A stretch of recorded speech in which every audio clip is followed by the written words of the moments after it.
አብረሽ እንግዲህ ቅዳሜን ከልጁ ጋር ፏ ብትን እያለ ነው ማለት ነው። ባይዘወይ እንግዲህ ከሩታ ላይ ሰርቆ ነው የወሰደባት ማለት ነው በነገራችን ላይ።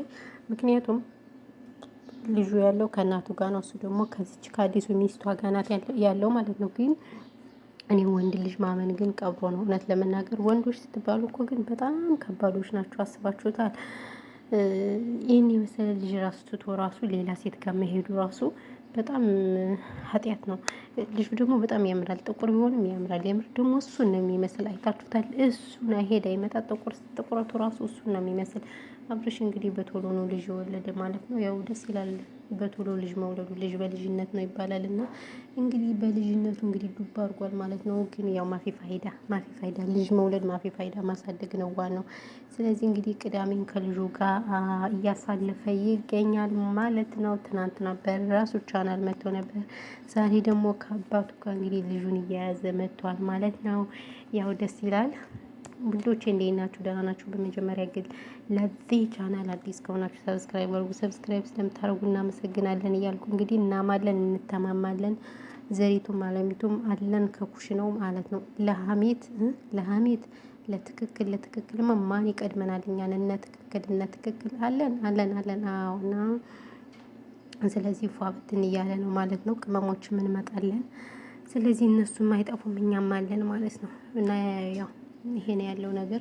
ባይዘዌ ግን ብዙ አላወራባችሁም በነገራችን ላይ ማለት ነው።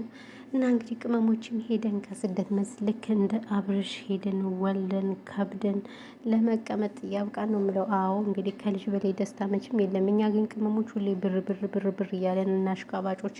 እኛ እኮ በነገራችን ላይ አሽቃባጭ ነን። የምንኖረው ባይዘዌ ለሰው ነው እንጂ ለራሳችን አይደለም የምንኖረው። ታውቃላችሁ አብዛኞቻችን። ስለዚህ ሁልጊዜ የሰው አማቂ ሁልጊዜ የሰው አድማቂ ሳንሆን እኛም ሄደን እንግዲህ በሀገራችን ወልደን ተከብረን የምንኖር ያርገን ነው የምለው። ሌላ ምን እላለሁ?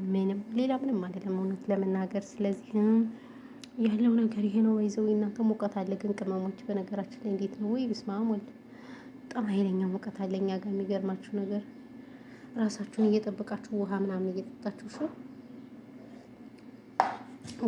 እየጠጣችሁና እኔንም እንግዲህ ሰብስክራይብ እያደረጋችሁ አበረታቱኝ ማለት ነው። ሰብስክራይብ ግን እያደረጋችሁኝ አይደለም። ምን ችግር አለው? በሰላም ነው። ኧረ ሰብስክራይብ እስከርቶ ቻናሌ ላይክ ብታደርጉ ራሱ በጣም ትልቅ ነገር ነው። ገባችሁ እናንተ ሰዎች? ተው ግን ለምን ላይክ ስታደርጉት ዩቲዩብ ራሱ ሼር ያደርገዋል በነገራችን ላይ ማለት ነው። ግን እናንተ ታዩኛላችሁ እንትን አትሉኝም። ማሌሽ ምንድነው ነገራችሁና? እንደዛ ነው እላችኋለሁ። በተረፈ ግን ሁላችሁንም እናመሰግናለን። ሀሳብ አስተያየት ካላችሁ እንቀበላለን። በተረፈ ሰላማችሁ በዚህ ትርፍርፍ ይበልልኝ። እሺ የኔ ውዶች የኔ ምርጦች ሀሳብ ካለው ኮመንት አስቀምጡልን። ረገጣ ምናምን ካለ ችግር የለውም እንረጋገጥ። ጊዜው የመረጋገጥ ነው። እንረጋገጣለን ችግር የለውም። እሺ ውዶች ማሮች ፍቅሮች አሁንና ይሄ ነው እላችኋለሁ። በተረፈ ግን ሌላ የምላችሁ ነገር የለም። ሰላማችሁ በዚህ ትርፍርፍ ይበልልኝ። ቴንኪው ብሏል። አዎ